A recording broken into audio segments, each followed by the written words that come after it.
pertanian, makanan, dan ekonomi sirkular. Pada pembahasan ini, Anda diharapkan untuk mampu mengemukakan contoh pengurangan dan pengolahan kehilangan makanan di mata rantai produsen dan transportasi. Mampu mengemukakan contoh pengurangan dan pengolahan limbah makanan di mata rantai penjualan dan konsumen. Mampu mendiagramkan hierarki pengolahan limbah dan kehilangan makanan. Untuk itu, Anda akan mempelajari rantai pasokan makanan, potensi kehilangan dan limbah makanan dalam rantai pasok makanan, contoh pengurangan kehilangan dan limbah makanan di seluruh rantai pasok makanan. Selama ini, sistem pasokan makanan yang dilakukan oleh masyarakat kita cenderung mengarahkan pada rantai pasokan makanan linier, di mana makanan yang telah dihasilkan dari pertanian, perikanan, atau peternakan akan melalui pemrosesan, pengemasan, distribusi, dan penjualan sebelum akhirnya sampai pada pelanggan. Sistem demikian dinilai boros karena berdampak pada membengkaknya biaya kesehatan, lingkungan, dan ekonomi yang dibutuhkan masyarakat. Selain itu, sistem ini berpotensi membuang 6 truk sampah penuh dengan makanan yang dapat dimakan setiap detiknya. Karena itu, kita perlu beralih mengimplementasikan rantai pasokan makanan sirkular yang meniru sistem regenerasi alami. Sistem ini tidak menghasilkan limbah karena limbah sisa konsumsi dan penjualan akan menjadi bahan baku untuk siklus lain. Kota dan setiap orang di dalamnya memiliki peluang untuk mewujudkan transformasi menuju ekonomi sirkular untuk pangan, karena pola konsumsi di perkotaan sangatlah tinggi. Kota dapat mengkonsumsi hingga 75% sumber daya alam dunia. Saat ini, kota dihuni oleh setengah dari populasi dunia, dan bahkan akan tumbuh menjadi 68% populasi pada tahun 2050. Hal ini mendorong konsumsi pasokan energi global hingga 80%. Oleh karenanya, kota dapat menjadi katalis dalam mengubah sistem pangan dengan cara menanam sumber makanan secara regeneratif dan lokal, jika sesuai untuk memastikan pembudidayaan pangan yang ramah lingkungan. Makanan perlu dimanfaatkan sebanyak-banyaknya sehingga tidak menghasilkan limbah atau makanan terbuang. Produk makanan perlu dirancang dengan lebih sehat mulai dari produksi hingga nutrisi, kemudian dipasarkan dengan memandu preferensi dan kebiasaan makan untuk mendukung sistem makanan regeneratif. Untuk dapat mencegah makanan hilang atau terbuang dan limbah makanan, mari kita pahami dulu definisi keduanya. Makanan hilang atau terbuang ialah makanan yang secara kualitas telah menurun dari perilaku pemasok bahan makanan di luar retail, penyedia jasa makanan, dan konsumen, dilihat dari estetika, nilai gizi, dan tanggal kadaluarsa. Makanan hilang dapat dihindari jika masih dapat dikonsumsi. Namun, jika tidak, makanan ini dapat berakhir di TPA, menjadi pupuk atau pakan ternak. Adapun limbah makan ialah makan yang kuantitas dan kualitasnya menurun disebabkan oleh perlakuan dari retail, penyedia jasa makanan, dan konsumen. Limbah makanan tidak dapat dikonsumsi sehingga dapat menjadi tidak produktif dengan berakhir di TPA atau dapat digunakan secara produktif dengan dijadikan pupuk atau pakan ternak. Hierarki limbah makanan dapat digunakan sebagai kerangka kerja pengelolaan surplus makanan dan limbah makanan. Makanan terbuang dan limbah perlu dicegah di seluruh rantai pasokan makanan dengan menghindari produksi makanan berlebih selama produksi dan konsumsi makanan. Surplus makanan yang masih dapat dikonsumsi dapat digunakan kembali bagi masyarakat yang terkena dampak kemiskinan pangan melalui jaringan redistribusi dan bank pangan. Makanan yang tak dapat dikonsumsi dapat didaur ulang menjadi pakan ternak atau melalui pengomposan. Limbah makanan yang tidak dapat dihindari perlu dipulihkan dengan diolah kembali. Pilihan terakhir, sisa makanan yang tak dapat dihindari dibuang ke TPA yang direkayasa dengan sistem pemanfaatan gas TPA. Hierarki tadi dapat dijabarkan dalam diagram berikut. Surplus makanan akan menjadi limbah ketika tidak termakan. Semakin tidak dapat dihindari limbah tersebut, maka sisa konsumsi dan produksi tersebut dinilai paling tidak menguntungkan. Sebaliknya, jika surplus makanan masih dapat dicegah dan digunakan kembali, maka sisa konsumsi dan produksi tersebut dinilai lebih menguntungkan. Di Indonesia, dalam 20 tahun, kondisi timbulan susut dan limbah pangan telah menyebabkan total emisi karbon dioksida sebesar 1.702,9 atau 7,29% emisi GRK Indonesia. Kondisi ini berdampak pada kerugian sebesar 213 hingga 551 triliun per tahun atau setara dengan 4 hingga 5% PDB Indonesia. Makanan hilang atau terbuang, dan limbah makanan disebabkan oleh penyebab langsung dan tidak langsung mulai dari fase produksi hingga fase konsumsi. Di fase produksi, sisa produksi dapat disebabkan oleh standar kualitas yang tidak terpenuhi atau harga yang menurun tajam. Secara tidak langsung, praktek dan pilihan produksi dan agronomi, kerusakan mesin atau tenaga kerja, serta penjadwalan panen yang buruk juga dapat menghasilkan makanan hilang atau limbah. Di fase penyimpanan dan distribusi, fasilitas transportasi yang kurang memadai dapat menyebabkan makanan hilang atau limbah. Pengelolaan suhu dan kelembapan yang buruk, penyimpanan yang terlalu lama, dan kesalahan manajemen logistik dapat secara tidak langsung berdampak pada makanan hilang atau limbah. Di fase pemrosesan dan pengemasan, makanan hilang atau limbah dapat disebabkan oleh kapasitas pemrosesan yang tidak memadai untuk memenuhi produksi musiman. Selain itu, makanan hilang atau limbah dapat disebabkan secara tidak langsung oleh malfungsi teknis, manajemen proses yang kurang tepat, dan pemangkasan berlebihan demi mencapai estetika tertentu. Lalu, di fase grosir dan eceran, variabilitas permintaan untuk produk yang mudah rusak berpotensi mengakibatkan makanan hilang atau limbah. Sebab lainnya yang tidak langsung, misalnya, tampilan dan kemasan produk yang tidak sesuai, penghapusan barang yang terlihat tidak sempurna, dan praktek menimbun makanan yang terlalu banyak. Di fase terakhir, penyebab langsung dari limbah makanan adalah banyaknya label data.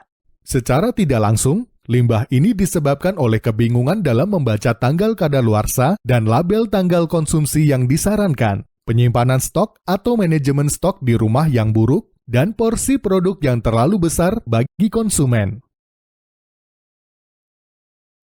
Mari kita simak contoh intervensi untuk menghindari kerugian susut dan limbah pangan di bidang produksi pertanian. Kecipir merupakan social enterprise untuk mewujudkan produksi, distribusi, dan konsumsi pertanian secara lebih berkeadilan dan ramah lingkungan. Semua produk pangan yang dijual oleh Kecipir dibudidayakan secara organik dengan melibatkan petani lokal. Praktik pertaniannya secara berkala dikurasi dan diteliti untuk memastikan tidak adanya penggunaan pupuk kimia atau pestisida. Dengan demikian, kesejahteraan petani lokal dapat meningkat dan proses pengawasan dan pengontrolan praktik pertanian yang sesuai dengan prinsip ekonomi sirkular dapat dilakukan dengan mudah. Bergreens memasok bahan pangan langsung dari para petani organik lokal di Pulau Jawa, baik petani kecil, petani menengah, dan perajin makanan. Mereka menerapkan pertanian berkelanjutan dan produksi pangan dengan harga perdagangan yang adil.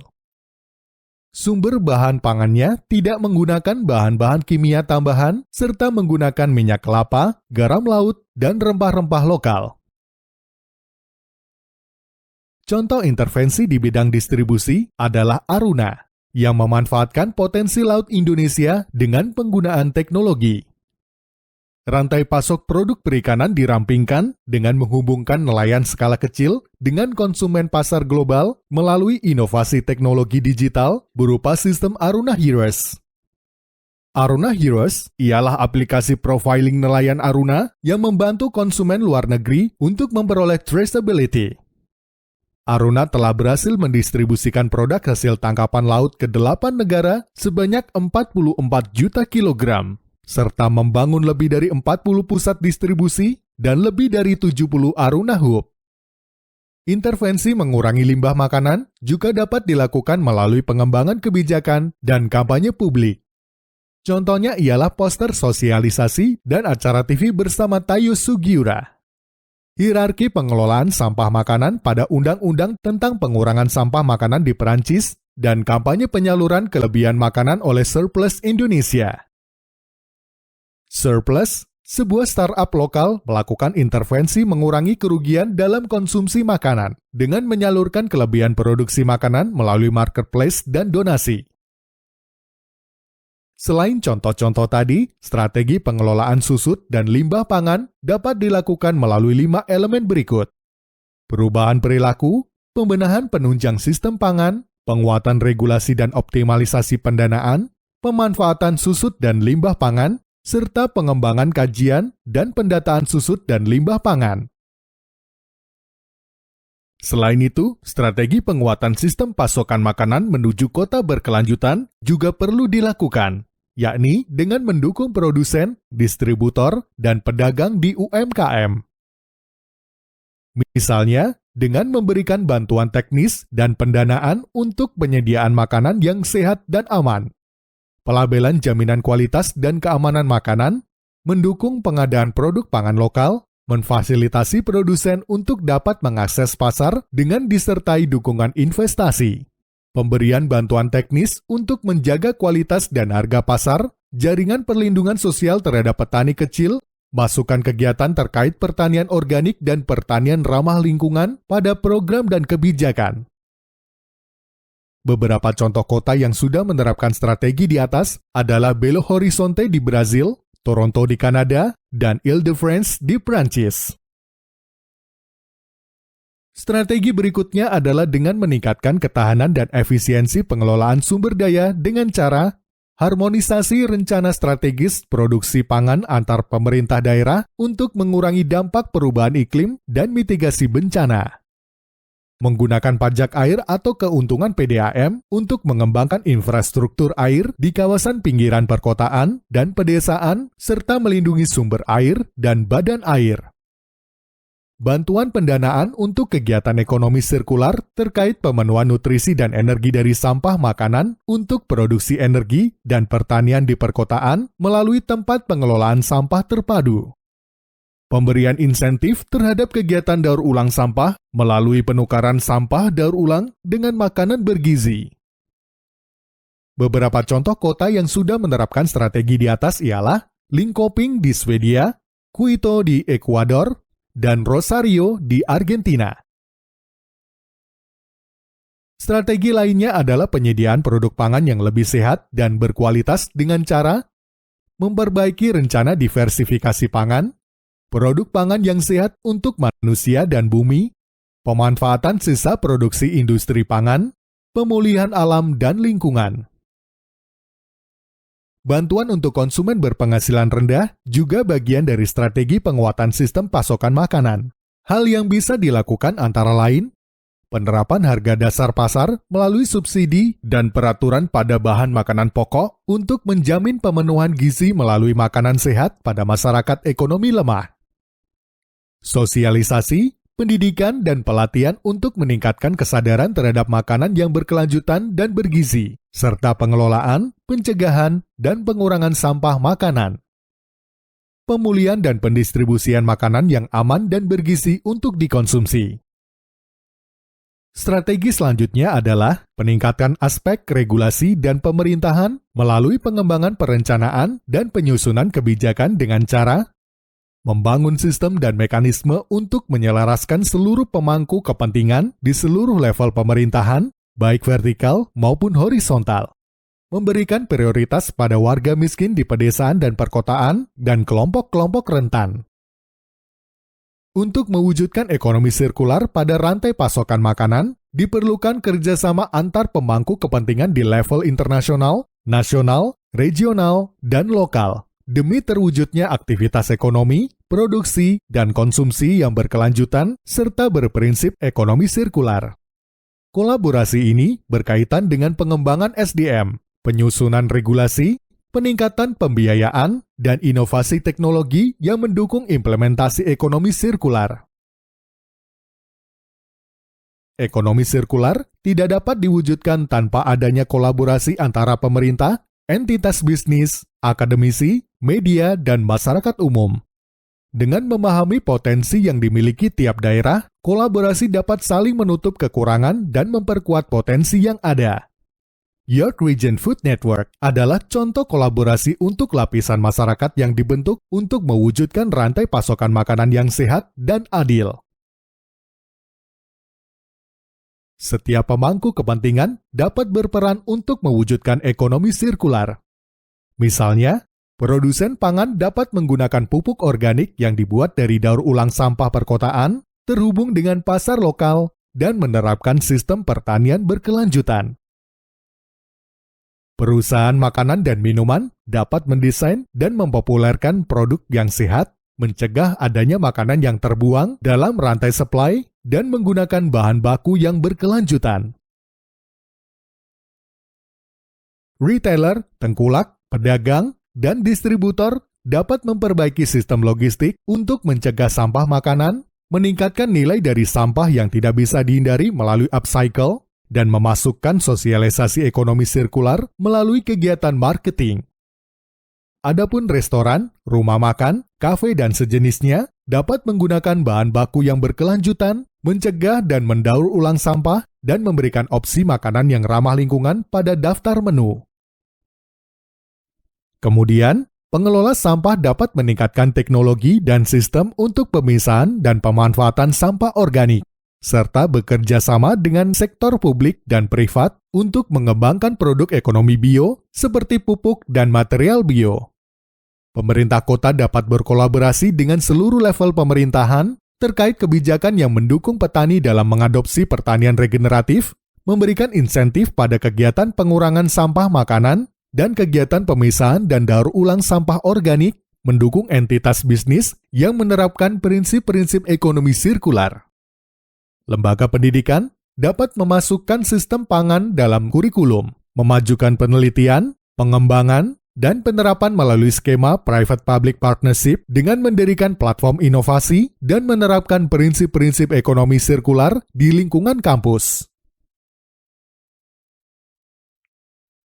Sementara itu, lembaga keuangan dapat menyediakan mekanisme pendanaan dengan risiko minimal dan mendorong transisi dari sistem pangan yang linear ke sirkular, serta mengarahkan investasi untuk bisnis pangan yang berorientasi ekonomi sirkular. Demikian topik pertemuan hari ini. Silakan melihat daftar referensi pada slide berikut. Ayo, mulai terapkan gaya hidup minim sampah. Terima kasih.